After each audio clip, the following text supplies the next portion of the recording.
The UN Refugee Agency estimated that at the end of 2019, 79.5 million people in the world had been forcibly displaced and needed a place of refuge and safety. The human desire for a place of refuge and safety, or a sanctuary, has only grown despite our modern romance with luxury hotels, beach villas, or high-rise condominiums. Perhaps we have sought refuge in the wrong places.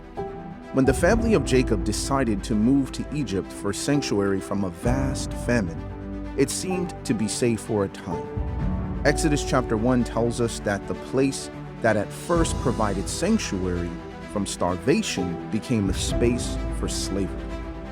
After hundreds of years of such a painful experience, one would expect that God's deliverance would be sufficient to inspire dedication and trust.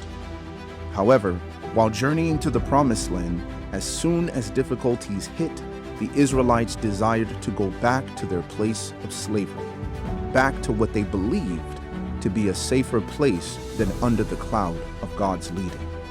Do you find yourself in a situation where you have left a traumatic or toxic relationship, an addiction, only to desire to go back when things begin to fall apart?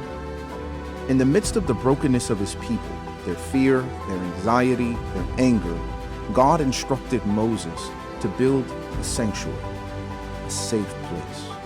In Exodus 25, verse 8, God says to Moses, "And let them make me a sanctuary that I may dwell in their midst."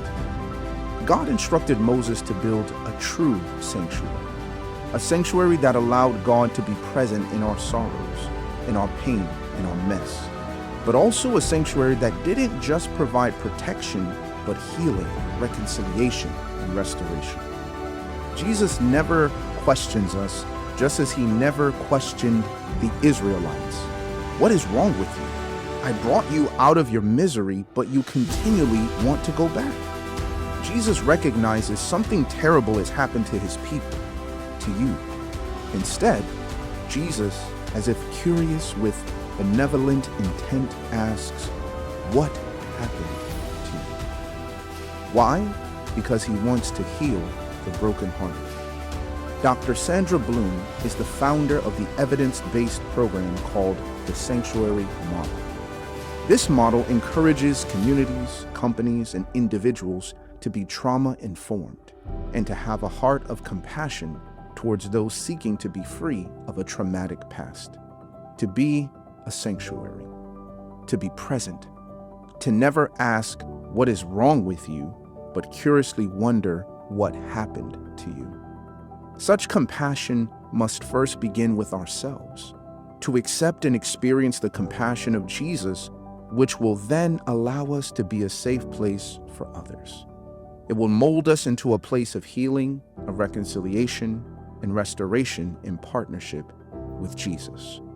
Who can you be a refuge for today?